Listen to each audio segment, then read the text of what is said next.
The desert wind carried nothing but dust and disappointment through the streets of Dry Hollow, Colorado, that autumn of 1882. Clara Whitaker sat by her window, needle poised above a half-finished hem, watching the last of the daylight bleed across the red rock hills. Her fingers, once steady and sure, trembled slightly as she pushed the needle through the fabric.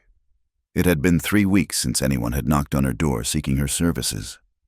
3 weeks since the lies began. Clara was 24. With auburn hair she kept pinned severely back and gray eyes that had once sparkled with quiet pride in her work. Her small shop occupied the narrow space between Murphy's general store and the abandoned assayer's office. Its painted sign reading, "C. Whitaker, Fine Tailoring and Mending," now faded and dust-covered. She had inherited the space from her father, along with his Singer sewing machine and the burden of making her own way in a town that barely tolerated independent women, let alone thrived on them. The shop's front room, where she once welcomed customers, now felt like a prison. Bolts of fabric lined the shelves, their colors muted in the failing light. The dress forms stood like silent accusers, draped in half-completed garments that would never be claimed. In the back room, her narrow bed and washstand marked the boundaries of her entire world. She had been careful, so careful, never walking alone after dark, never speaking to men beyond what business required, never giving anyone reason to question her character. But careful hadn't been enough when Thomas Hartwell, the bank owner and the town's most powerful man, had decided she was worth noticing. It started with small kindnesses she should have recognized as warnings. A compliment on her stitching when his wife brought in a torn riding habit, an offer to extend her credit when fabric shipments were delayed. Then came the evening he appeared at her shop after closing, claiming his wife needed an urgent repair. Clara's stomach still turned, remembering his thick fingers on her wrist, his breath hot with whiskey, the way he'd backed her against the cutting table until she'd grabbed her fabric shears and held them between them like a shield. She'd screamed. That had saved her. The sound carrying through the thin walls to bring Mrs. Murphy running. But when Hartwell's wife arrived moments later, finding her husband's shirt torn and Clara wild-eyed with the shears still in her hand, the story wrote itself in the worst possible way. She threw herself at him. "Mrs." Hartwell had declared, her voice carrying the authority of wealth and position. This Jezebel tried to seduce my husband right here in this den of sin." The truth had no currency in Dry Hollow, not when weighed against the Hartwell name and fortune. Now Clara lived in the aftermath. The women who had once chatted pleasantly while she pinned their hems crossed the street to avoid her. The church ladies, led by the formidable Mrs. Prudence Blackwood, made their disgust known through pointed silences and turned backs. Even the Mexican women who worked at the boarding house, who had once brought her small repairs, now hurried past with downcast eyes. The children were the cruelest. They'd taken to throwing stones at her windows in the evening, their high voices calling out words they'd overheard from their parents. "Harlot! Shameless woman!" Once, she'd found a dead bird on her doorstep, its neck twisted, a child's printing on a note beneath it. "This is what happens to bad women." Clara set down her needle and rubbed her tired eyes. The dress she was finishing, a simple day dress in brown wool, was for herself. She'd run out of the gray and black fabric she'd worn since the scandal began, her attempt to make herself invisible. The brown seemed like a small rebellion now, though she wondered if she'd have the courage to wear it. The evening brought its usual torments. First came the women returning from their social calls, their skirts swishing past her window in deliberate haste. Then the men heading to Sullivan's saloon, some of whom would pause to spit tobacco juice near her door or mutter suggestions about other ways she might earn her living. Finally, blessed quiet as the town settled into supper. Clara lit her oil lamp and returned to her sewing. The repetitive motion of the needle had become her meditation, her sanity. In and out, creating something whole from pieces, maintaining order in a world gone mad. She'd taken to working late into the night, when the darkness outside matched the darkness within, and she could pretend, for a few hours, that she was simply alone by choice. A stone struck her window, spider-webbing the glass but not breaking through. She didn't flinch anymore. The first few times, she'd run to the door, thinking perhaps it was a misunderstanding that she could explain. Now she simply noted the damage, another repair she couldn't afford, and kept sewing. The memories of before haunted her in these quiet hours. Her parents, dead these 5 years from the fever that had swept through the territory. The modest inheritance that had let her keep the shop running. The quiet satisfaction of building something with her own hands, of being respected for her skill. She'd been foolish to think it could last. At midnight, she finally set aside her work. Her back ached from hunching over the fabric, and her eyes burned from straining in the lamplight. She moved through her evening ablutions mechanically, washing her face in the basin, braiding her hair, changing into her nightgown.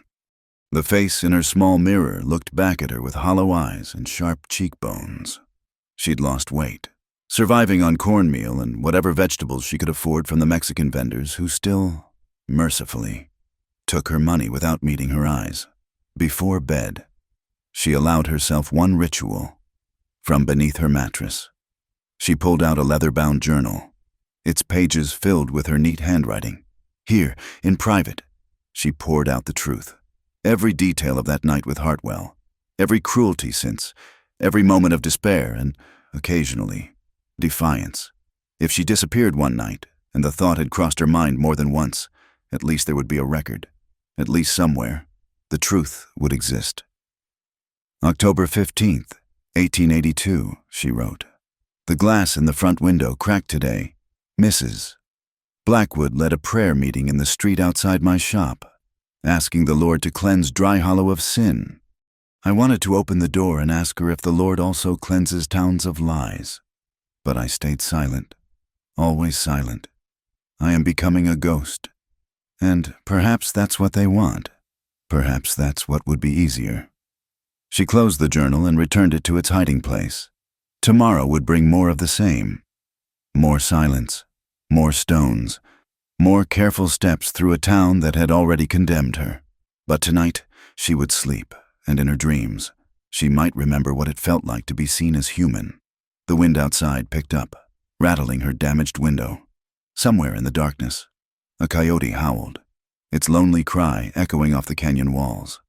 Clara pulled her thin blanket up to her chin and closed her eyes, unaware that a lone rider was even now approaching Dry Hollow, carrying with him a past as troubled as her present, and a future neither of them could imagine.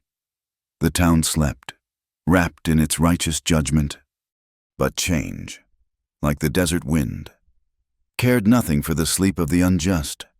It was coming whether Dry Hollow was ready or not, wearing spurs and carrying a gun, with eyes that had seen too much and a heart that had forgotten how to hope. Until now.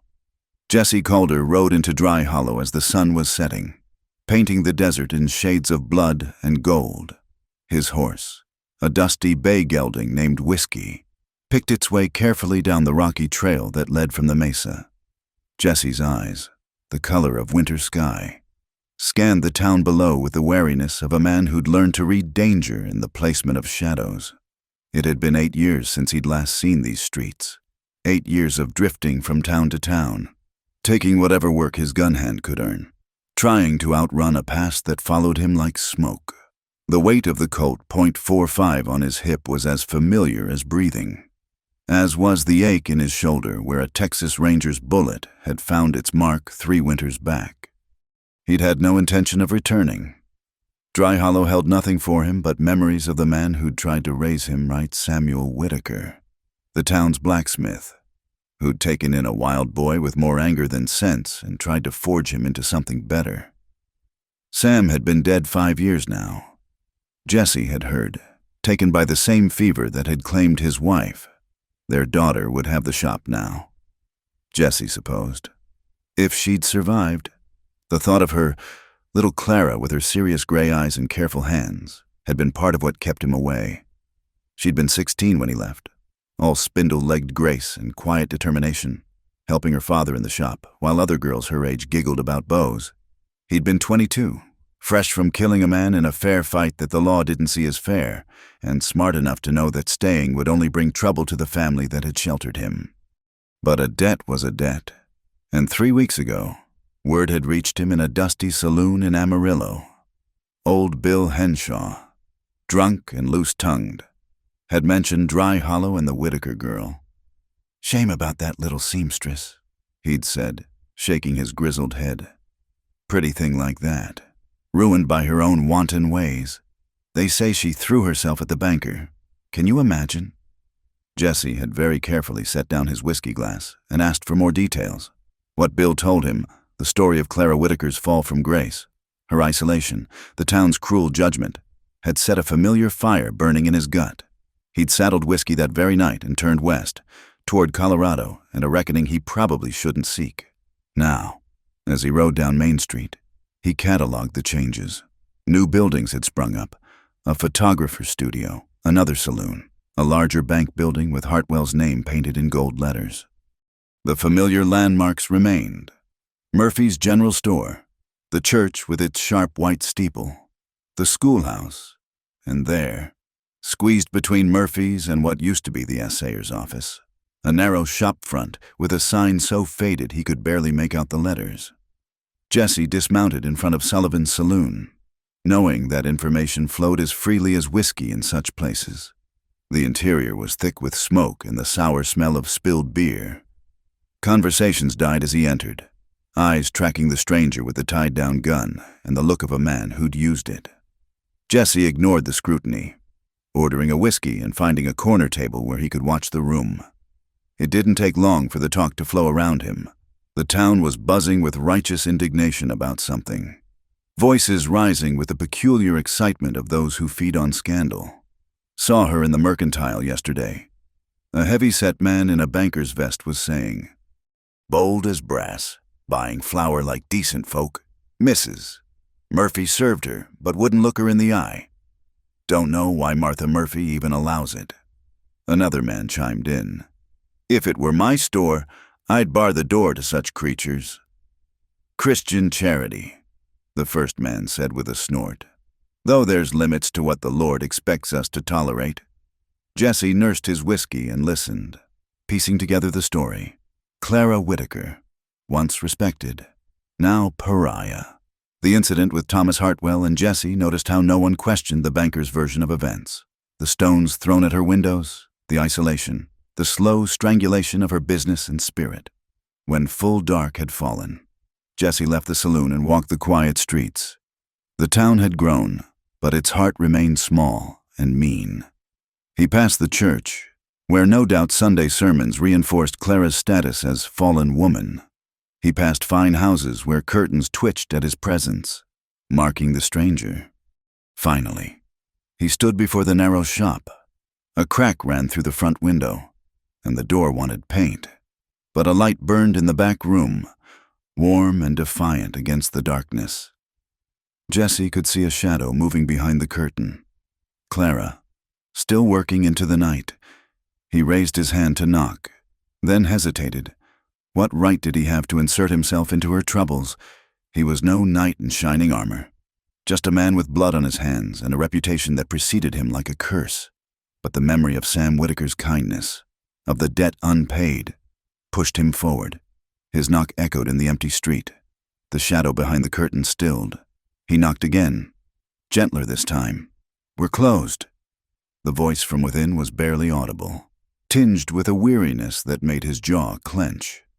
"I'm not here for tailoring, miss," he called back, keeping his voice low and unthreatening. "I knew your father. Name's Jesse Calder." Silence stretched between them, long enough that he wondered if she'd remembered the wild boy her father had tried to tame. Then came the sound of footsteps, a bolt being drawn back. The door opened a crack, held by a length of chain, and he found himself looking into gray eyes that had aged a decade in 8 years. "Jesse?" Her voice held disbelief and something else, not quite hope, but perhaps a memory of it. "What are you doing here?" "Heard Sam passed. Came to pay my respects." It wasn't quite a lie. "Mind if I come in? Rather not have this conversation in the street." She studied him through the gap, taking in the trail dust, the gun, the lines that hard living had etched on his face. Whatever she saw must have satisfied her, because she closed the door to unhook the chain, then opened it just wide enough for him to slip through.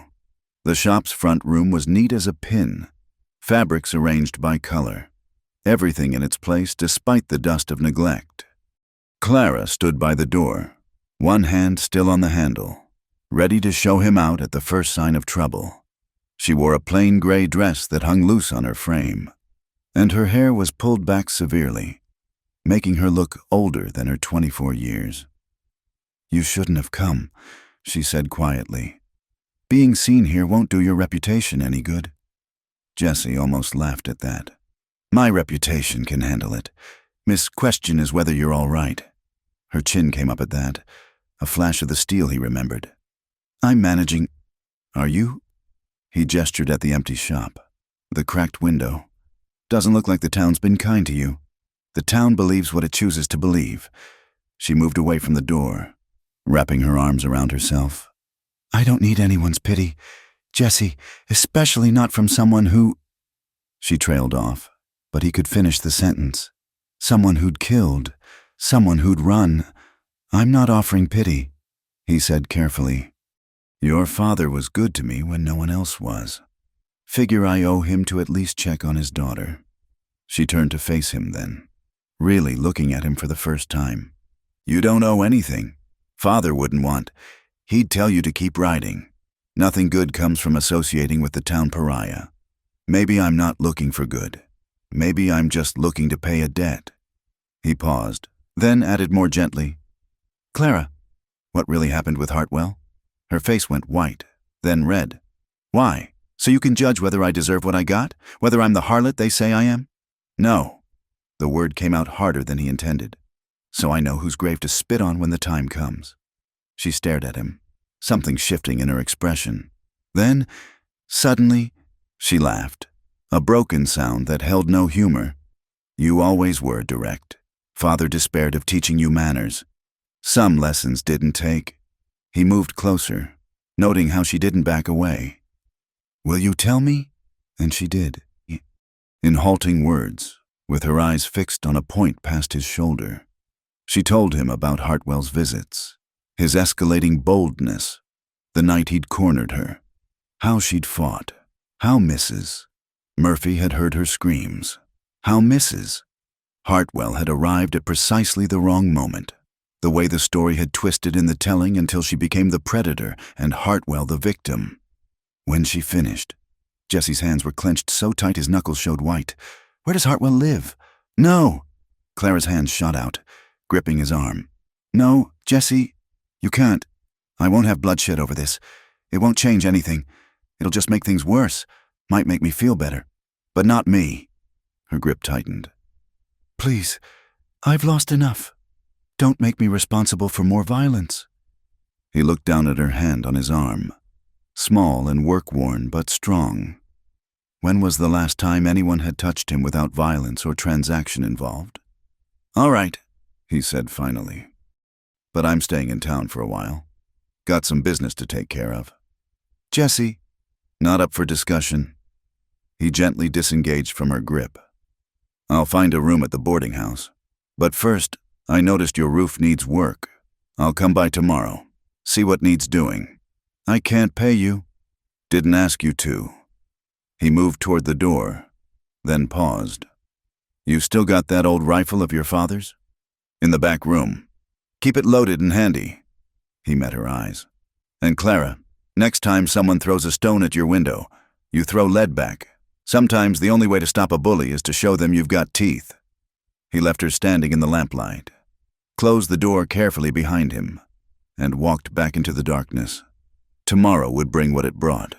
But tonight, for the first time in 8 years, Jessie Calder felt like he was exactly where he needed to be. The morning sun had barely crested the red hills when Jessie arrived at Clara's shop, carrying lumber and tools he'd purchased from the hardware store. The proprietor, a nervous man named Elijah Morse, had nearly swallowed his tobacco when Jessie walked in. But greed won over fear when Jessie paid in cash without haggling. Clara answered his knock, already dressed for the day, though dark circles under her eyes suggested sleep had been elusive. "You're serious about this?" she said, eyeing the supplies. "Said I would be." Jessie set down the lumber and looked up at the roof. "That leak's been going long enough. Few more rains and you'll have rot in the rafters." She watched him work in silence for a while, then disappeared inside. An hour later, she emerged with a cup of coffee, strong and black. "It's not much," she said, offering it up to where he perched on the roof. "It's plenty." He came down to accept it, noting how she kept a careful distance between them, mindful of watching eyes even in the early morning. "You get many storms out here lately?" "Some. The monsoons were fierce this year." She wrapped her shawl tighter around her shoulders. "Jessie, people are already talking. Mrs. Blackwood made sure to walk by 3 times yesterday evening after you left." "Let her walk. Exercise might do her good." Despite everything, Clara's lips twitched toward a smile. "You haven't changed much, still trying to fight the whole world." "Not the whole world, just the parts that need fighting." He handed back the empty cup. "Speaking of which, I met your neighbor." As if summoned, old Mrs. Chen emerged from the narrow alley between buildings. The Chinese widow lived in a room behind the old assayer's office, taking in washing to survive. The town tolerated her presence with the same grudging acceptance they showed all foreigners who knew their place. "Morning, Mrs. Chen," Clara called out, one of the few who bothered with civility. The old woman paused, her dark eyes taking in Jessie on the roof.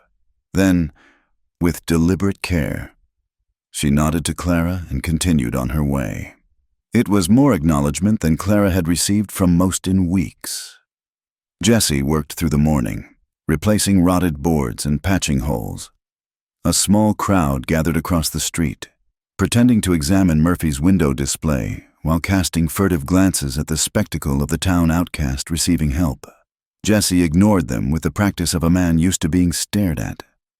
Around midday, trouble arrived in the form of 3 young men, full of liquor and righteous indignation. Jessie recognized the type too young to have earned their swagger, too stupid to know better. The leader, a thick-necked boy with scarred knuckles, called up to him. "Hey, mister, you lost? This here's the harlot's house. Decent folk don't come here." Jessie carefully set down his hammer and turned to face them. "That's so?" "Yeah, that's so." The boy puffed up, encouraged by his friend's snickers. "My name's Wade Hutchins. My PA owns the livery. He says any man who'd help that woman is no better than she is. Your PA sounds like a man with opinions."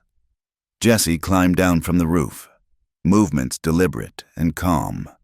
"Course, opinions are like backsides. Everybody's got one, and most of them stink." Wade's face flushed red. "You can't talk about my PA that way." "Just did." Jessie stood relaxed, hands loose at his sides. He'd faced down far more dangerous men than these pups. "Now, you boys got 2 choices. You can turn around and find something constructive to do with your day, or you can keep flapping your gums and find out what happens when you irritate a man who's trying to work." "There's 3 of us," one of the other boys pointed out, though he'd taken a step back. "I can count." Jessie smiled, and it wasn't a pleasant expression. "Makes it almost fair." The boys looked at each other, suddenly uncertain. They'd expected fear or anger, not this calm assessment. Wade, trapped by his own bravado, took a swing. Jessie moved like water, letting the punch sail past while his own fist connected with Wade's stomach. The boy doubled over, gasping. His friend started forward, then stopped as Jessie's hand dropped to his gun. "I'd think real careful about your next move," he said quietly. Clara appeared in the doorway. "Please, no violence, not over me. Little late for that, ma'am." Jessie kept his eyes on the boys. "Wade here started something. Question is whether his friends are smart enough not to finish it." The 2 boys grabbed Wade's arms, pulling him back. "Come on, Wade. He ain't worth it. This ain't over." Wade wheezed, trying to salvage some dignity. "It is if you're smart." Jessie turned his back on them, a calculated insult. Get on home, boys. Tell your folks Jesse Calder's in town, and he's not in the mood for nonsense. The name rippled through the small crowd that had gathered. Jesse Calder, gunfighter, killer. The boys retreated faster now, Wade still clutching his stomach. The crowd dispersed, carrying the news through town like wildfire. Clara closed her eyes. You shouldn't have done that. Now they'll come after you too. Let them come. He picked up his hammer. Been a while since I had a good reason to fight. Feels almost refreshing. That evening, as shadows lengthened across Main Street, Jesse made good on another promise. He found old Mrs. Chen struggling with a heavy load of washing and wordlessly took half the burden.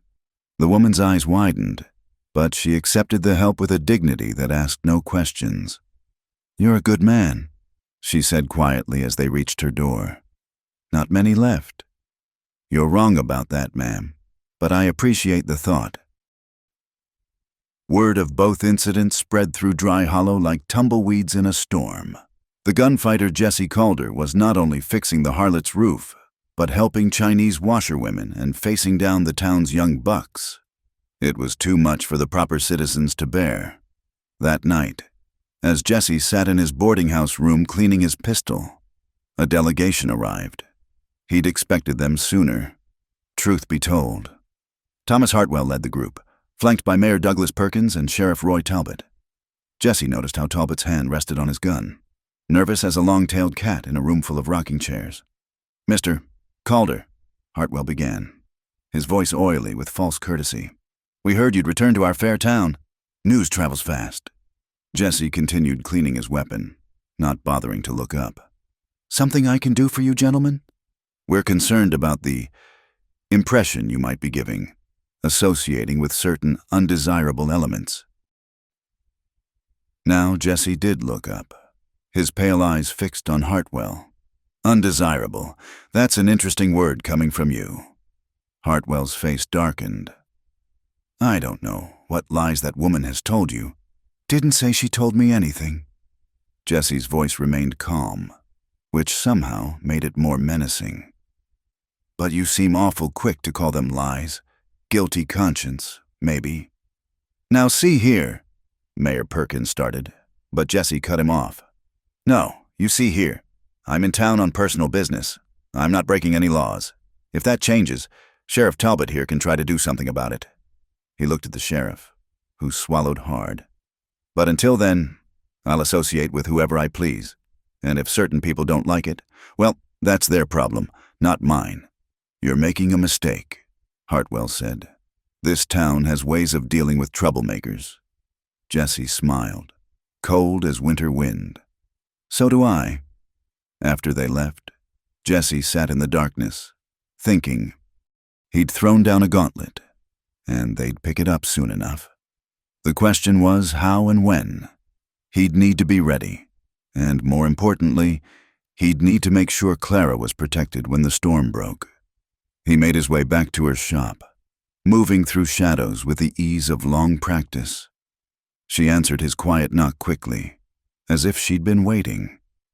Heard you had visitors, she said. Word does travel fast here.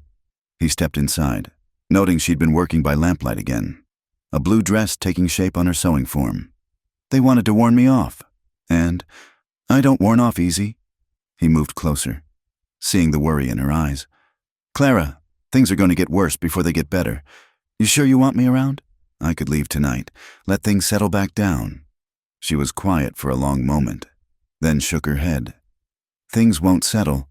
They'll just continue the slow death they've been dealing me. She met his eyes. I'm tired of dying slowly, Jesse. If it's going to end, at least let it end with someone on my side. All right, then. He reached out, hesitated, then gently touched her shoulder. You're not alone anymore. Whatever comes, we'll face it. She covered his hand with hers. Just for a moment. And in that brief contact was a universe of understanding between two souls who'd been alone too long. Then she stepped back, propriety reasserting itself even in private. You should go. If someone sees you here at night, I know. He moved to the door, then paused. Keep that rifle close. Clara, and if you hear anything unusual, anything at all, you fire a shot in the air. I'll come running." After he left, Clara returned to her sewing, but her hands were steadier now. Outside, the wind picked up, rattling the cracked window. But for the first time in months, the sound didn't make her feel afraid. She wasn't alone anymore. It was a dangerous comfort, perhaps, but after so long in the cold, she'd take whatever warmth she could find. The blue dress on the form caught the lamplight, its color rich as desert sky after rain. Tomorrow she'd finish it. Tomorrow she might even wear it. Let the town talk. She was tired of gray. In his room, Jesse lay awake, gun on the nightstand, listening to the sounds of the town settling into sleep. Somewhere out there, Hartwell and his cronies were planning their next move. Let them come. He'd faced worse odds and meaner men, but this time he had something worth fighting for. The blue dress moved like water as Clara walked to Murphy's general store. Her chin held high despite the whispers that followed in her wake. It had been 3 days since she'd finished the garment. 3 more days before she'd found the courage to wear it.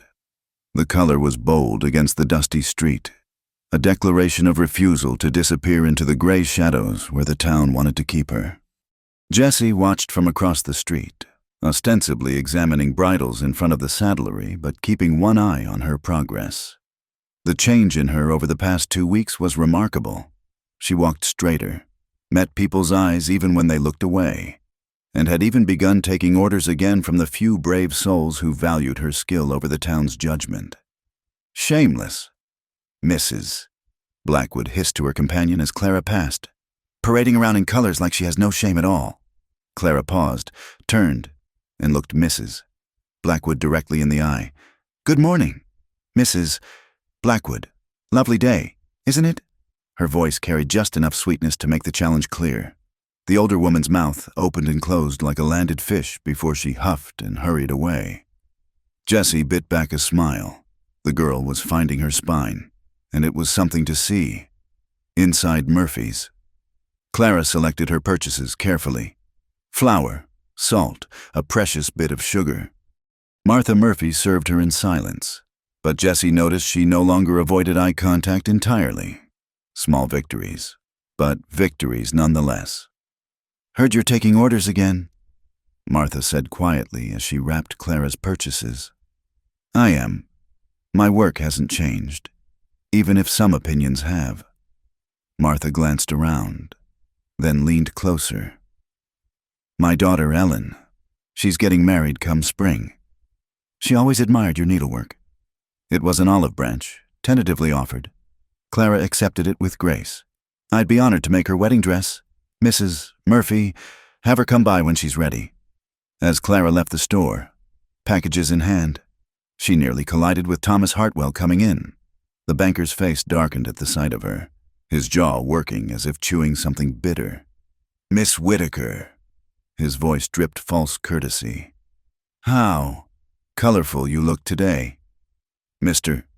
Hartwell." She made to step around him, but he moved to block her path. "I hear you've been spreading lies about me," he said, voice low and threatening. "Filling that gunfighter's head with stories. That's slander. Miss, I could have you arrested." "The truth isn't slander," Clara replied, her voice steady though her hands tightened on her packages. "And I've told no one anything they didn't ask to hear. You little—" Hartwell reached for her arm, but a shadow fell across them both. "Problem here?" Jesse stood relaxed, thumbs hooked in his gun belt, but his eyes were winter ice. Hartwell's hand dropped. "No problem. Just reminding Miss Whitaker about the dangers of loose talk. Only danger I see is a man who corners women in doorways." Jesse shifted slightly, clearing Clara's path. "Lady needs to get by."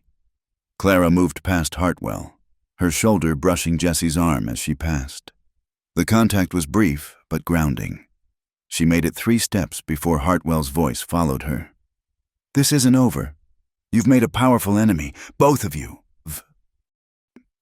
"Already got plenty of those," Jesse said without turning. "One more won't cost me sleep." That afternoon, Jesse worked on converting the old stable behind Clara's shop into something more useful. The structure was sound, just neglected, and he'd gotten it into his head that she needed a proper workshop separate from her living space. As he worked, he became aware of small kindnesses happening around him. Mrs. Chen left a basket of fresh vegetables on Clara's doorstep. The Mexican women who sold tamales included an extra one when Clara bought her lunch. Even cranky old Joseph Turner, the town drunk, tipped his hat to her as she passed. The tide wasn't turning exactly, but cracks were showing in the town's unified front. As evening approached, Jesse was surprised to find he had help. Young Timothy Chen, the widow's grandson, appeared with a hammer. "Grandmother says you need help." The boy said simply. "Does she now?" Jesse handed him some nails. "Well, I'm not one to argue with your grandmother." They worked together in companionable silence until a commotion from the street drew their attention. A crowd was gathering, voices rising in anger. Jesse's hand went to his gun as he recognized Wade Hutchins and his crew at the center of it, now reinforced by older, meaner men. "Calder!" Wade's voice cracked with bravado and liquor. "Come on out. Time to settle accounts." Jesse sighed, handed his hammer to Timothy. "Get inside the shop, boy. Tell Miss Clara to bar the door." He walked around to the front, taking in the scene. 7 men, all armed, spreading out in a semicircle. Too many for a fair fight, which was obviously the point. Sheriff Talbot stood at the edge of the crowd, making no move to intervene. "Evening, boys," Jesse said calmly. "Something I can help you with?" "Yeah," one of the older men spat. "You can get out of town, tonight, or we'll carry you out in a box. That's not very neighborly." Jesse's hands hung loose at his sides, but his whole body was coiled like a spring. Man's got a right to visit where he pleases. Not when he's stirring up trouble, defending women of low character. The shop door opened despite his instructions, and Clara stepped out. Jesse cursed under his breath, but she walked past him before he could stop her, the blue dress vivid in the dying light. "If you have issue with Mr. Calder's presence, take it up with him," she said, voice carrying across the crowd. "But know this, he's here because he chooses to be, not because I asked him, and he's shown more Christian charity in 2 weeks than this whole town has shown in months." "Shut your mouth, harlot," Wade snarled. "No one wants to hear—" The gunshot was sudden, shocking. Wade's hat flew off his head. A neat hole punched through the crown. Jesse's Colt was in his hand, smoking, before most people had registered the sound. "That's twice you've insulted the lady in my presence," Jesse said, his voice carrying the chill of a winter grave. "There won't be a third time." "You can't take us all," one of the men said, though his voice lacked conviction. "Maybe not." Jesse smiled, and it was all predator. "But I'll take at least 4 of you with me. Question is, which 4 want to die today?" The silence stretched taut as a hangman's rope. Then, from the edge of the crowd, another voice spoke. "That's enough." Judge Calvin Morrison pushed through the crowd, his silver beard and black suit giving him an air of authority. "This is still a town of law. Gentlemen, Mr. Calder has broken none. Disperse, all of you, before I have the sheriff arrest you for disturbing the peace." "But Judge," Wade started. "Disperse!" The judge's voice cracked like a whip. "Now!" Grudgingly, the crowd began to break up. Wade retrieved his ventilated hat, shooting murderous looks at both Jesse and Clara. As the street cleared, Judge Morrison approached them. "Mr. Calder, Miss Whitaker." He touched his hat brim. "Might I suggest more discretion in the future? The town is on edge." "Appreciate the intervention, Judge," Jesse said, holstering his weapon. Morrison studied Clara for a moment, something almost sympathetic in his eyes. "Your father was a good man, Miss Whitaker. He'd be proud of your courage, if not perhaps your methods." He turned to go, then paused. "My wife mentioned she needs a new winter cloak. Perhaps I'll suggest she visit your shop." After he left, Clara and Jesse stood in the empty street as twilight deepened. "You shouldn't have come out," he said quietly. "And you shouldn't fight my battles for me." She turned to face him fully. "But thank you, Clara." He struggled for words. This man who'd always let his gun do the talking. "This is just the beginning. They'll come at us harder now. I know." She surprised him by stepping closer, close enough that he could smell the lavender soap she used. "I'm not afraid anymore. Jesse, for the first time in months, I'm not afraid." "You should be. Fear keeps you alive." "No." She shook her head. "Fear was killing me slowly. Whatever this is, at least it's living." He looked down at her. This woman who'd found steel in her spine and fire in her heart. Without thinking, he reached out and tucked a strand of hair behind her ear, his fingers lingering against her cheek. "You're going to be the death of me, Clara Whitaker." "Maybe." She covered his hand with hers, pressing it against her face for just a moment. But what a way to go. They stood there as the stars came out. Two people finding something worth fighting for in each other. Tomorrow would bring new challenges, new threats. Hartwell wouldn't let this stand. The town's prejudice wouldn't evaporate overnight. But tonight, Clara wore blue instead of gray, and Jesse's gun had spoken in defense of something other than his own life. Tonight, the old stable was becoming a workshop, and vegetables appeared on doorsteps, and a judge's wife might order a cloak. Small victories, perhaps. But in a town like Dry Hollow, small victories could grow into something larger, like the first drops of rain in the desert. They carried the promise of transformation. As Jesse walked Clara back to her door, he noticed the curtains twitching in windows all along the street. Let them look. Let them whisper. Change was coming to Dry Hollow, whether it wanted it or not, and it wore a blue dress and carried a Colt .45. The shop bell chimed softly as Eleanor Morrison entered, the judge's wife moving with the careful dignity of someone crossing enemy lines. Clara looked up from her cutting table. Scissors paused mid-snip, hardly daring to believe her eyes. "Mrs. Morrison." She set down the scissors, wiping suddenly damp palms on her apron. "How may I help you?" The older woman studied her for a long moment, taking in the neat shop, the quality of the work displayed, and Clara herself, no longer the gray ghost of recent months, but a young woman with color in her cheeks and steadiness in her gaze. "I need a winter cloak," Mrs. Morrison said finally. "Something warm, but elegant. My husband speaks highly of your work." It was the first real customer Clara had received from the town's respectable families since the scandal. Her hands trembled slightly as she reached for her measuring tape. "Of course, I have some beautiful wool that would—" The shop door burst open, bell jangling violently. Little Sarah Chen, Mrs. Chen's 7-year-old granddaughter, stood gasping in the doorway, tears streaming down her face. Miss Clara, please come. They're hurting Mr. Jesse." Clara's measuring tape clattered to the floor, without a word to Mrs. Morrison.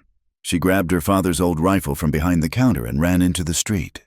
Sarah's small hand clutched in hers. The scene at the stable was chaos. 5 men had Jesse on the ground, Wade Hutchins' boot drawn back for another kick to his ribs. Jesse's gun lay in the dust several feet away, and blood ran from a cut above his eye. "Stop!" Clara's voice rang out clear and strong. The rifle was heavy in her hands, but she raised it steady, aimed at Wade. "Get away from him, now!" The men froze, surprised by her appearance and the very real threat of the weapon. Wade laughed, ugly and mean. "You won't shoot. Women like you don't have the backbone." Clara shifted her aim slightly and fired. The bullet kicked up dust an inch from Wade's boot. "The next one goes through your knee.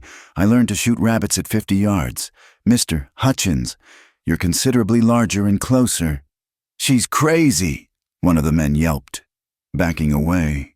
Jesse groaned, trying to push himself up. One of the men moved to kick him again, but Clara swung the rifle toward him. "Touch him again and I'll drop you where you stand." "What's going on here?" Mrs. Morrison had followed, and her imperious voice cut through the tension. Behind her, other townspeople were gathering, drawn by the gunshot. "Justice," Wade spat. This killer needs to learn he's not welcome here. 5 against 1 is not justice. Mrs. Morrison said coldly. It's cowardice. Sheriff Talbot? She raised her voice. Where are you? Do your job. The sheriff appeared reluctantly from behind the crowd. Now, Mrs. Morrison, these boys were committing assault. Arrest them. You can't be serious, Wade protested. For teaching this gunslinger a lesson? Jesse had managed to sit up, wiping blood from his face.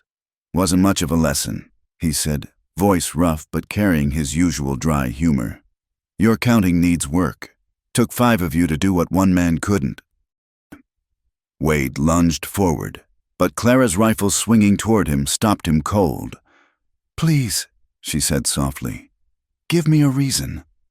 Something in her voice, not hysteria or fear, but calm determination, made Wade step back.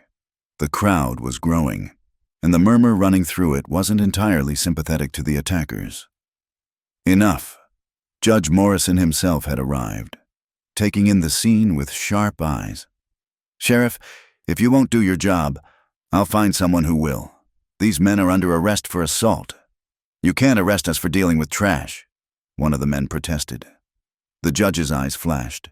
I can and I will. Or would you prefer I look into who's been throwing stones at windows and making threats in the night?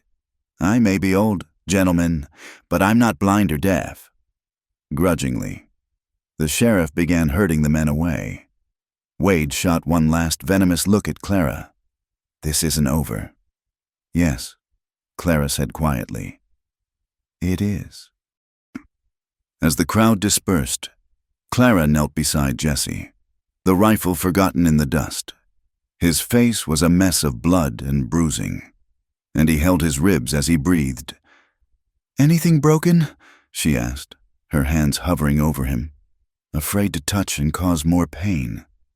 Just my pride. He wheezed. Had to be rescued by a woman in a pretty dress.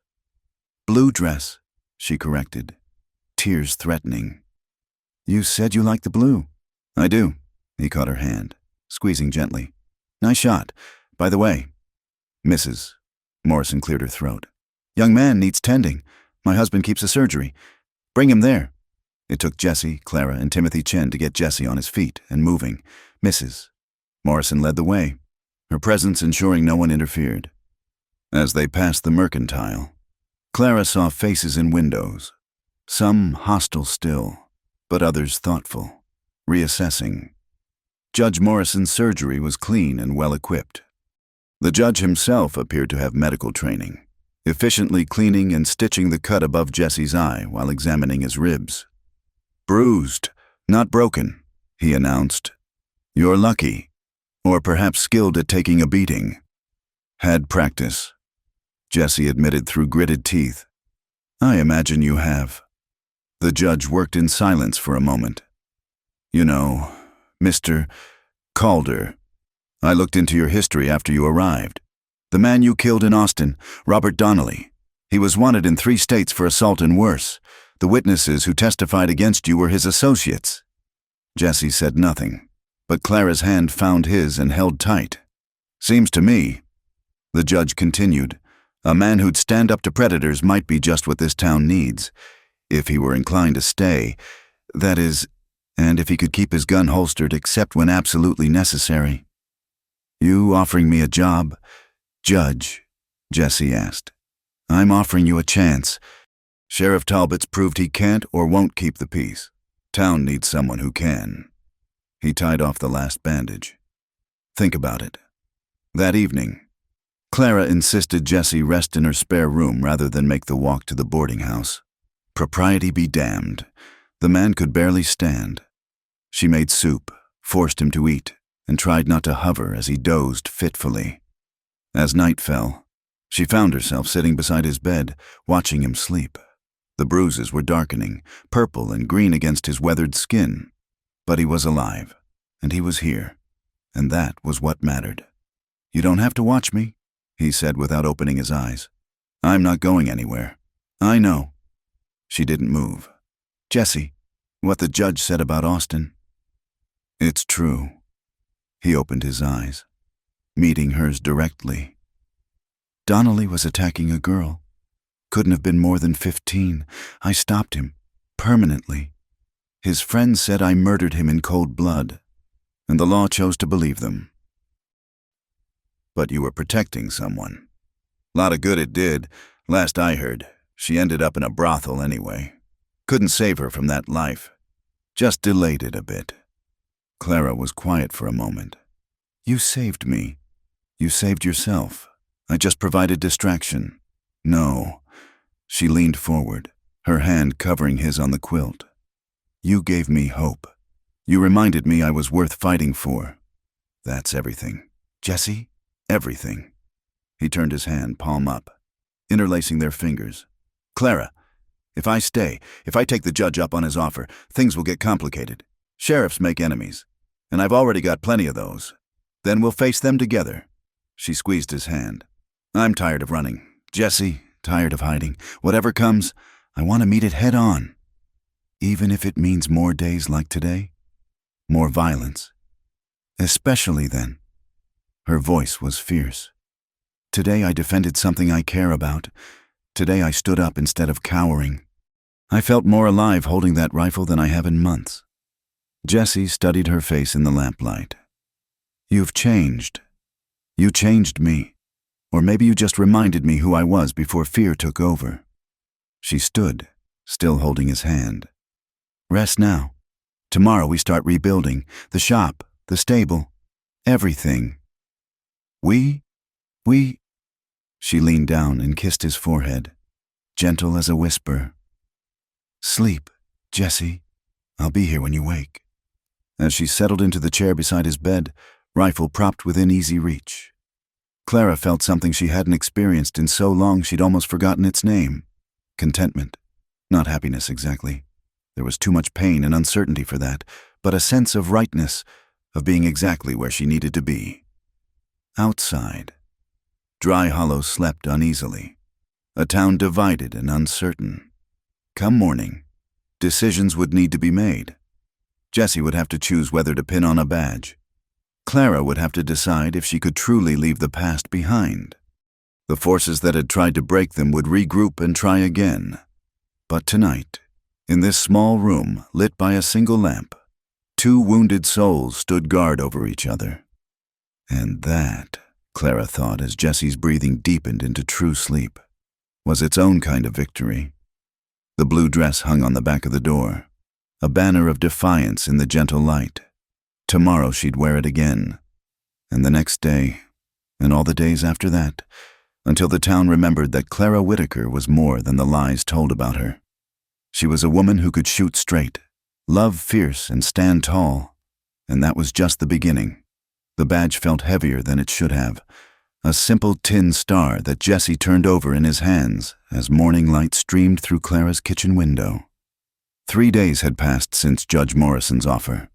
3 days of the town holding its breath to see what would happen next. It's just metal, Clara said softly, setting a cup of coffee before him. The weight comes from what you make it mean. That's what worries me. He set the badge on the table between them. Last time I wore a badge, it didn't end well. She sat across from him, her own coffee steaming in the cool morning air. Tell me. Jesse was quiet for a long moment. Then began. Little town in Kansas, about 6 years back. They needed a deputy. I needed work that didn't involve my gun. Seemed like a good match. He stared into his coffee. Town banker was skimming from the miners' deposits. When I got too close to proving it, he hired men to ambush me. I survived. My partner didn't. Jesse, Tom Brennan, good man, had a wife and 2 boys. Died because I thought a badge made me righteous instead of just careful. He met her eyes. I won't make that mistake again. Then don't. Clara reached across the table, her fingers brushing his. But don't let fear keep you from doing what's right either. This town needs someone who sees through the respectability to the rot beneath. Before he could respond, urgent knocking rattled the front door. Clara opened it to find Timothy Chen, breathless and wide-eyed. Miss Clara, Mr. Jesse, you need to come quick. Mr. Hartwell's at grandmother's house. He says she owes rent, but she's paid up through next month. He's trying to throw her out. Jesse grabbed his gun belt, the badge forgotten on the table, but Clara picked it up, pressing it into his hand. Maybe it's time to make it mean something good. They found a crowd gathered outside Mrs. Chen's small dwelling. Hartwell stood with Sheriff Talbot and 2 of his bank employees, while Mrs. Chen clutched a worn ledger, tears streaming down her weathered face. "I have receipts," she was saying in broken English. "I pay every month. Always pay." "Receipts can be forged," Hartwell said smoothly. "The bank's records show you're 3 months behind. Sheriff, do your duty." Talbot shifted uncomfortably.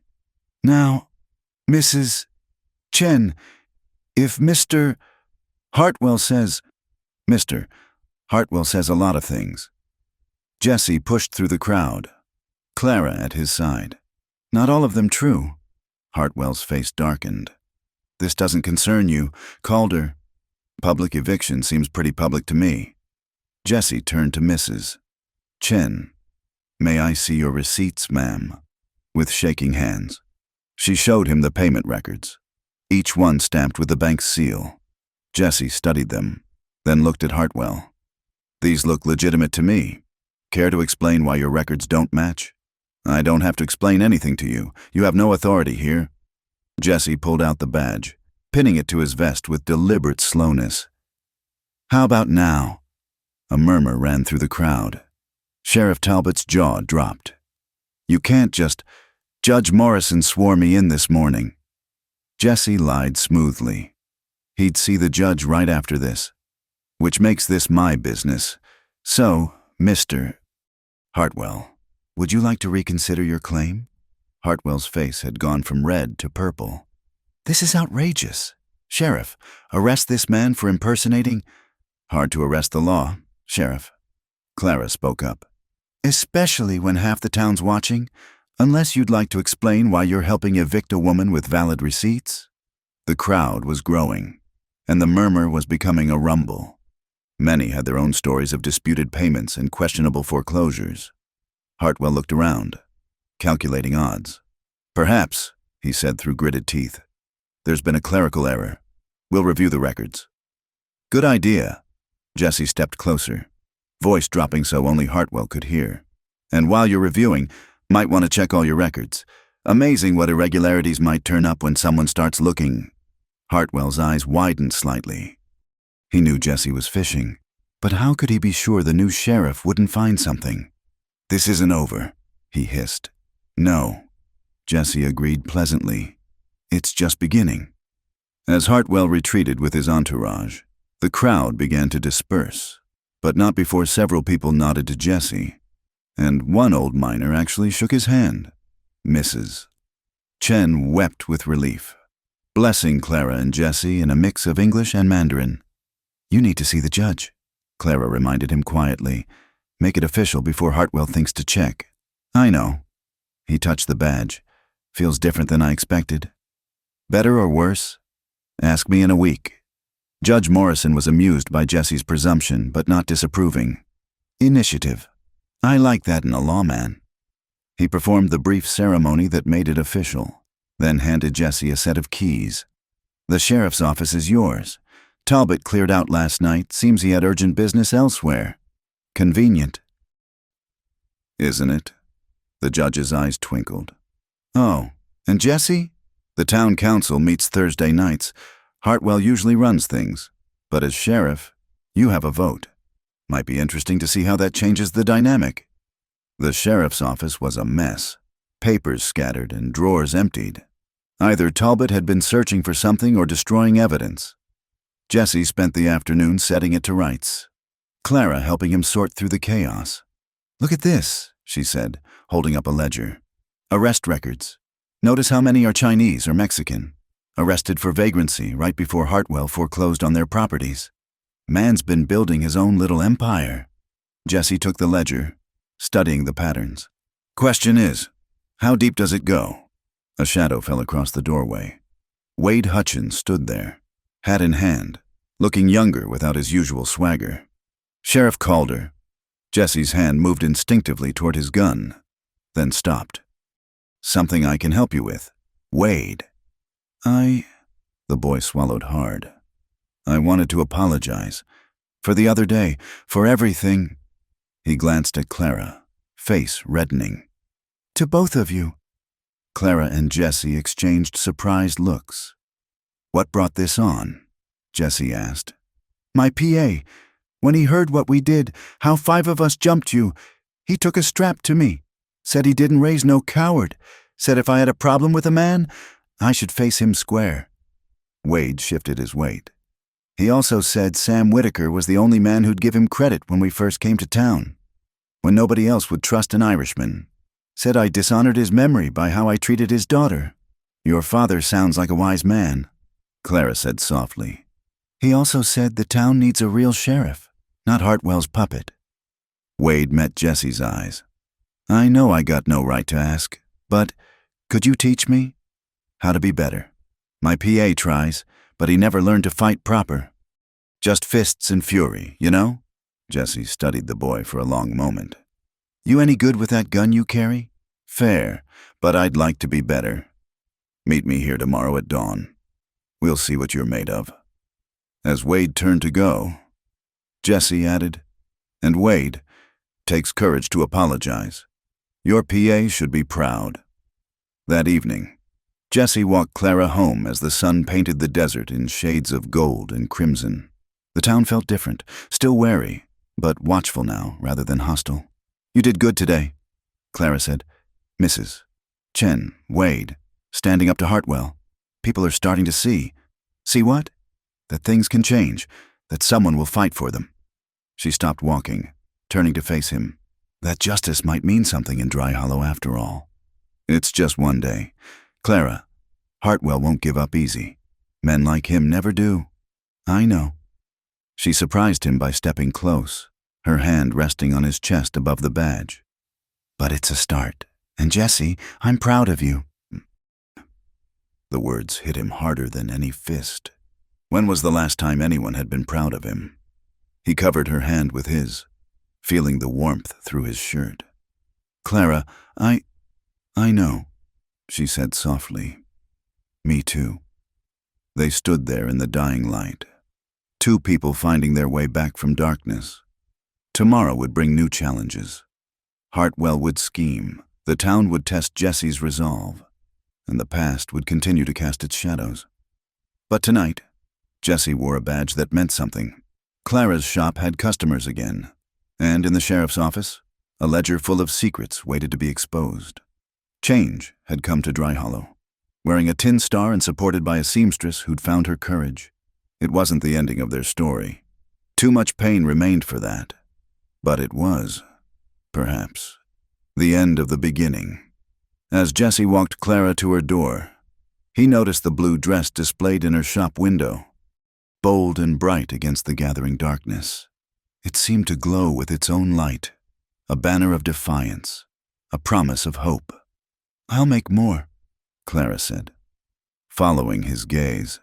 "Different colors. Let the whole town remember what beauty looks like." "They'll remember," Jessie said quietly. "Trust me on that." She smiled, and for a moment, the weight of badges and expectations lifted. They were just 2 people who'd found something worth fighting for, standing in the doorway between darkness and light, and choosing, together, to step toward the dawn. The church bells rang clear in the crisp November air, calling Dry Hollow's faithful to Sunday service. Jessie stood outside the sheriff's office, watching families file into the small white building. He'd been sheriff for 3 weeks now, and while he'd kept the peace and slowly earned respect, Sunday mornings still found him on the outside looking in. "You could come," Clara said softly, appearing at his elbow. She wore a new dress, deep green this time, with delicate embroidery at the collar. "God's house should be open to all. Don't think Reverend Blackwood would agree." Jessie nodded toward the stern figure greeting parishioners at the door. "His wife still crosses the street when she sees you coming. Let her cross. I'm done hiding." Clara's chin lifted in that way he'd come to love. "Besides, I have something to do today." Before he could ask what, She was walking toward the church, back straight and head high. Jesse followed, curious despite himself. The crowd parted as they approached, whispers rippling through the congregation. Reverend Blackwood's face darkened. "Miss Whitaker," he said coldly, "I believe you know you're not welcome here." "I'm not here for the service," Clara replied calmly. "I'm here to return something." She reached into her basket and pulled out a beautifully embroidered altar cloth. "This was my mother's work. She donated it to the church 15 years ago.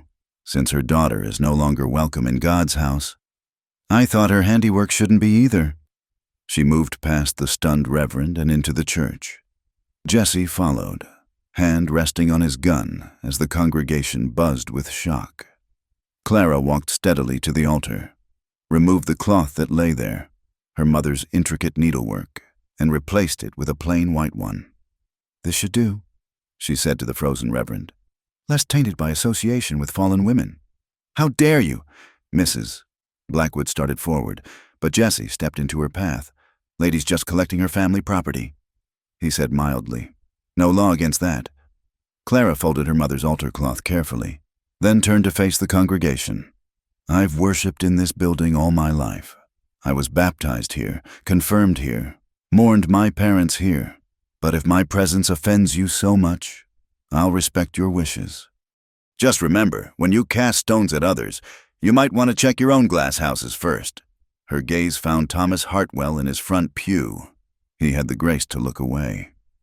As they left the church, Jesse noticed several faces in the crowd. Mrs. Morrison, Judge Morrison, the Chen family, even gruff old Joseph Turner looking thoughtful rather than condemning. Seeds of doubt about the town's judgment were taking root. "That was something," Jesse said as they walked back toward her shop. "It was necessary." Clara's voice was steady, but he could see the emotion in her eyes. "I won't beg for acceptance from people who've already condemned me, but I won't let them erase my family either." That afternoon, an unexpected visitor arrived at Clara's shop. Ellen Murphy, Martha's daughter, stood nervously at the door, a carpet bag in her hands. "Miss Whitaker, I'd like to talk about that wedding dress, if you're still willing." Clara's smile was warm and genuine. "Of course. Come in. Ellen, let's discuss what you have in mind." As the two women talked fabrics and styles, Jesse retreated to his office to continue his investigation into Hartwell's dealings.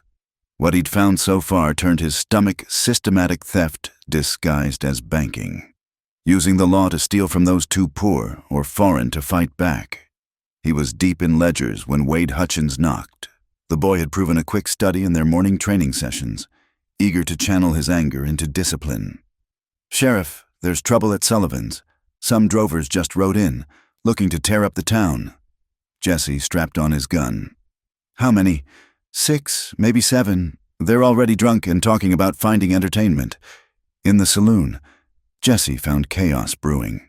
The drovers, trail dirty and whiskey mean, had taken over the main room. Their leader, a scarred man with dead eyes, had one of the saloon girls by the wrist. "Evening, gentlemen," Jesse said calmly. "Welcome to Dry Hollow. I'm Sheriff Calder. We have a few rules about behavior in town." The leader looked him over and laughed. "Sheriff, you look more like a gunfighter playing dress-up. Why don't you run along before someone gets hurt?" "Good advice." Jesse smiled coldly. "You should take it. Let the lady go, pay your tab, and move on." "Or what?" The man's free hand hovered near his gun. "You'll arrest us all?" "No." Jesse's voice dropped to a whisper that somehow carried through the room. "I'll kill you where you stand, then deal with your friends. Your choice." The temperature in the room seemed to drop. The leader studied Jesse's eyes and saw death looking back. Slowly, he released the girl's wrist. "Boys," he said carefully, "maybe we should find another town to water in." As the drovers filed out, grumbling but cowed, Sullivan himself approached Jesse. "Thanks, Sheriff. Talbot would have let them tear the place apart for a cut of the damages." "Not anymore."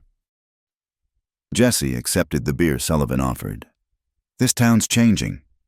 About time, Sullivan said, though some folks won't like it.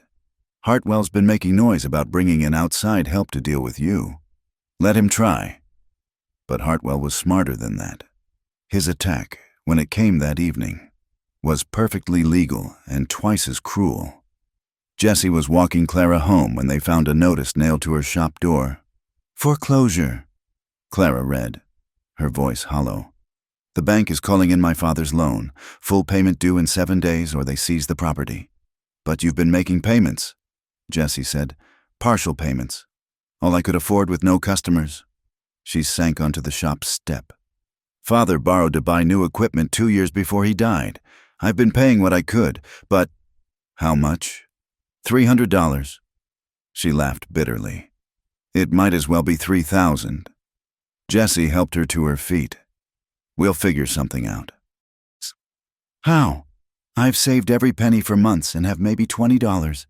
Nobody in town will lend to me." She looked up at him with tears in her eyes. "He's won, Jessie. Hartwell's won." "No." Jessie pulled her close, feeling her tremble against him. "Not while I'm breathing." That night, Jessie sat at his desk, calculating.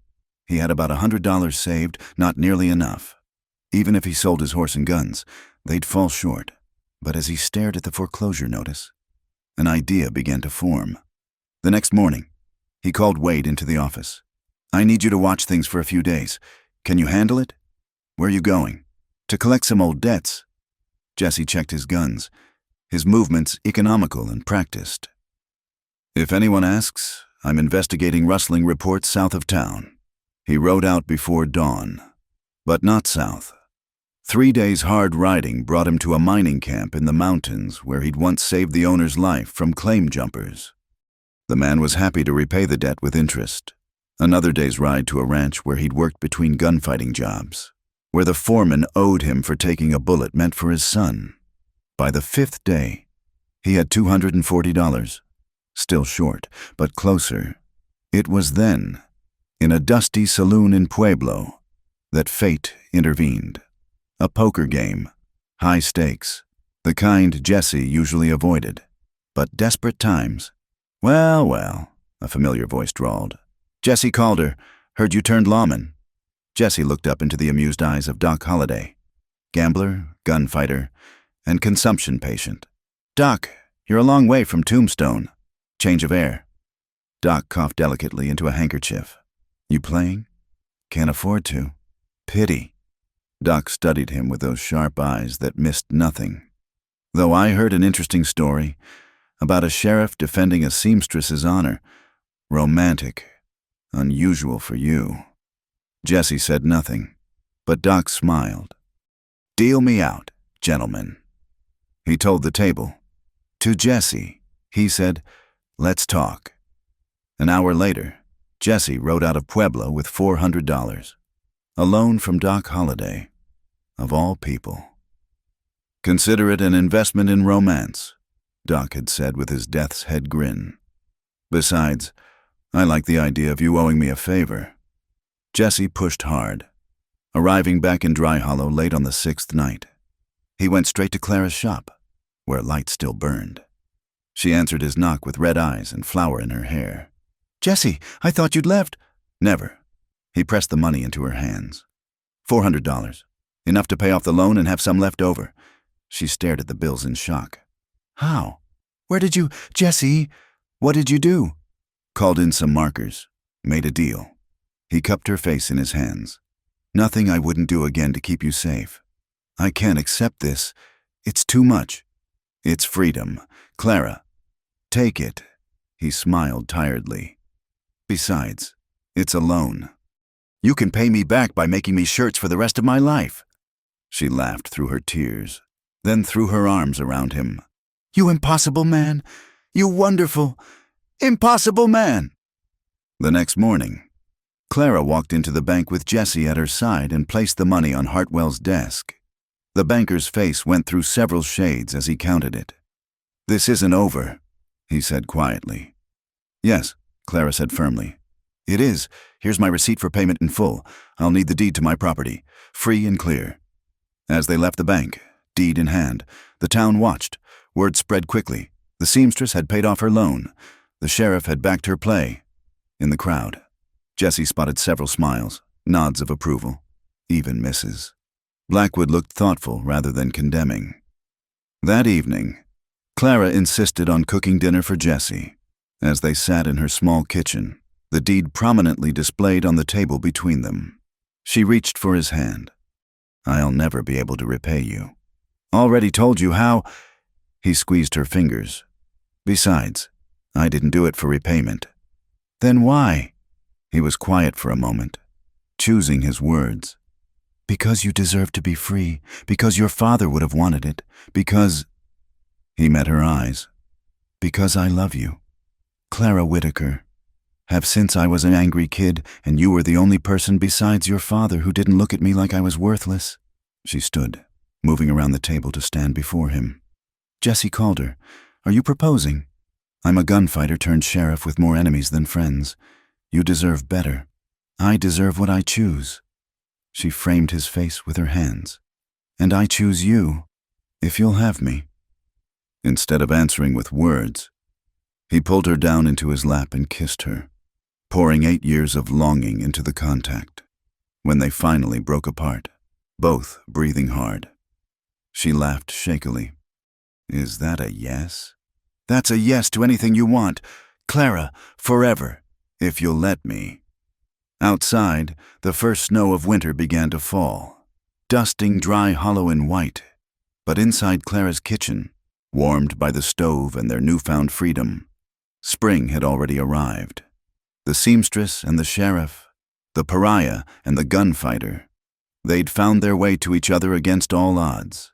And while troubles still waited in the wings, while Hartwell still schemed and the town still whispered, none of it mattered in that moment. They were free, they were together, and that was enough.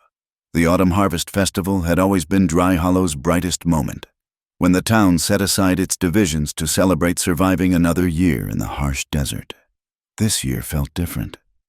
As Clara arranged her booth displaying new dresses and winter cloaks, she noticed people actually meeting her eyes, some even offering tentative smiles. "Never thought I'd see the day," Martha Murphy said, admiring a deep burgundy dress.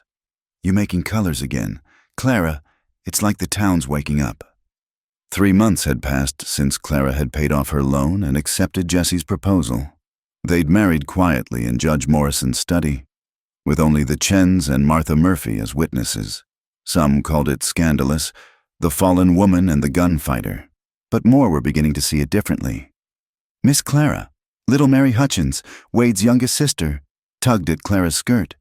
"Mama says you're going to teach sewing lessons. Can I come?" "Of course, sweetheart." Clara knelt to the child's level. "Every Tuesday afternoon, bring your friends." As Mary scampered off, Clara caught sight of Jessie across the square. He stood near the gazebo, overseeing the festival preparations with Wade and 2 new deputies he'd hired, men chosen for their integrity rather than their willingness to follow Hartwell's orders. The sight of him, badge glinting in the afternoon sun, still made her heart skip. "Admiring your husband?" Ellen Murphy asked with a knowing smile. She wore the wedding dress Clara had made, having married just 2 weeks prior. "Always." Clara didn't bother hiding her smile. "Though I worry. Hartwell's been too quiet lately." Ellen's expression sobered. "Father says he's been meeting with men from Denver, railroad men, supposedly, but railroad men didn't usually travel with guns and hard eyes." Jessie had noticed them too, staying at the hotel, asking questions about mining claims and water rights. Something was brewing. That evening, as lanterns were lit and fiddle music filled the air, Clara found herself actually enjoying the festival. Children ran between booths, couples danced, and the smell of roasted corn and apple pie perfumed the air. She'd even sold 3 dresses, including one to Mrs. Blackwood's own daughter. "May I have this dance?" Jessie appeared at her elbow, hand extended. Sheriff called her. What will people say? But she was already taking his hand. "Let them say what they want." He pulled her into the dancing crowd. "I want everyone to see how lucky I am." As they moved together, Clara noticed Thomas Hartwell watching from the bank steps, his expression unreadable. Beside him stood 3 men she didn't recognize, city men with cold eyes and well-oiled guns. "Jessie, I see them." His hand tightened on her waist. "Been expecting this. Hartwell can't beat me legally, so he's importing help. What do we do?" "We dance." He spun her, making her laugh despite her worry. "Then we live our lives. Then, when they make their move, we face it together." The move came sooner than expected. As the festival wound down, a woman's scream cut through the night. Fire bloomed orange against the darkness. The old stable behind Clara's shop was ablaze. Jessie ran toward the fire, Clara close behind. The townspeople formed a bucket brigade, but the dry wood was already fully engulfed. All they could do was wet down the surrounding buildings to prevent the fire from spreading. "Look!" someone shouted. "There's someone in there!" A figure stumbled from the smoke old Mrs. Chen, coughing and clutching a bundle. Jessie caught her as she collapsed. "Timothy!" she gasped. "My grandson, still inside." Without hesitation, Jessie plunged into the burning building.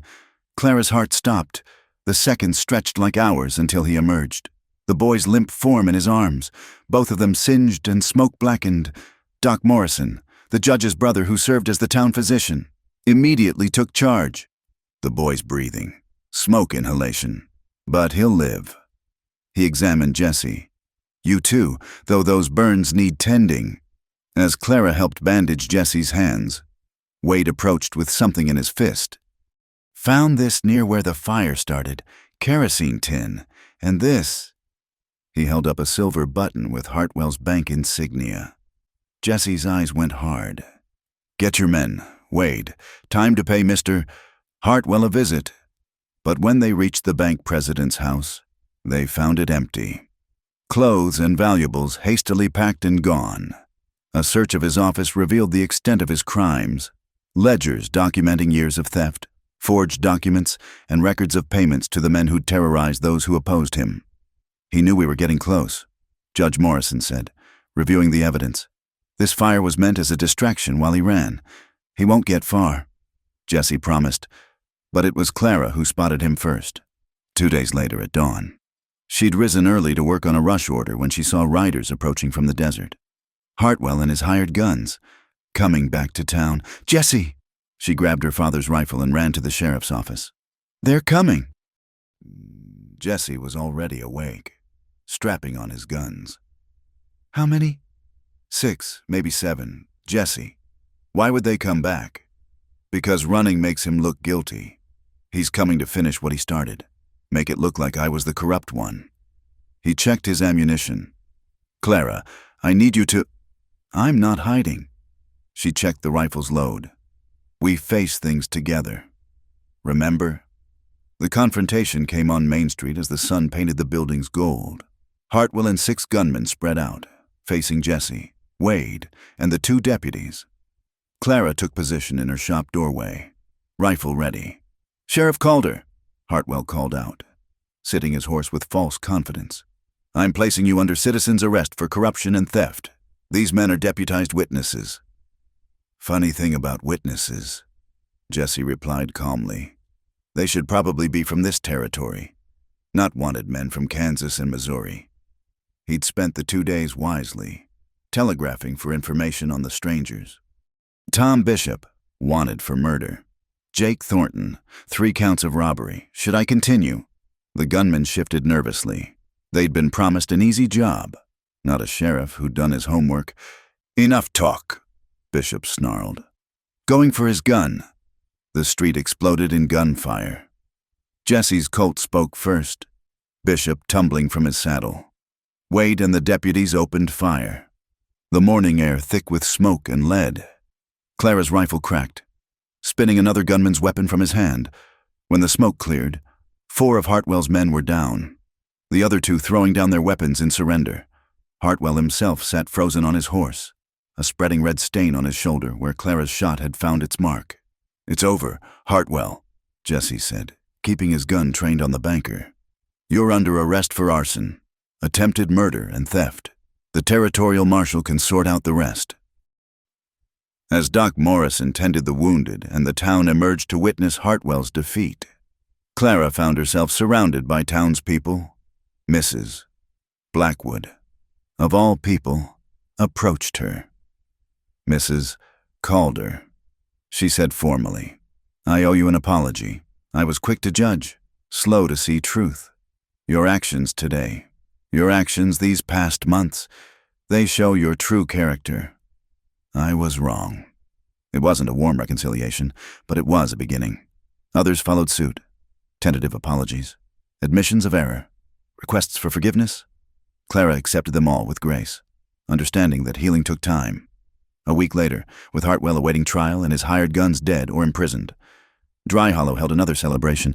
This time, it was in the church, with Reverend Blackwood himself presiding over a service of thanksgiving and reconciliation. "We have sinned," he said from the pulpit, his voice carrying to every corner. "We cast stones when we should have offered compassion. We believed lies when we should have sought truth. Let us ask forgiveness and commit to doing better." Clara sat in the front row, Jessie beside her, their hands clasped. When the service ended, the congregation filed past, many stopping to shake their hands or offer words of welcome. It wasn't perfect. Some still harbored doubts, but it was progress. That evening, as they sat on their porch watching the sunset paint the desert in brilliant hues, Clara leaned into Jessie's embrace. "We did it," she said softly. "We survived. More than survived." He kissed the top of her head. "We won." "What happens now?" Jessie considered. "Now we build. You've got a shop full of orders and students to teach. I've got a town to protect and deputies to train. We've got a life to make together." Clara turned in his arms, studying his face. "Any regrets? You could have kept riding, found an easier path." "No regrets." His hand moved to rest on her still flat stomach, where their child grew. They'd only learned of the pregnancy that morning, a secret still theirs alone. "Everything I've done, every road I've traveled, led me here, led me to you."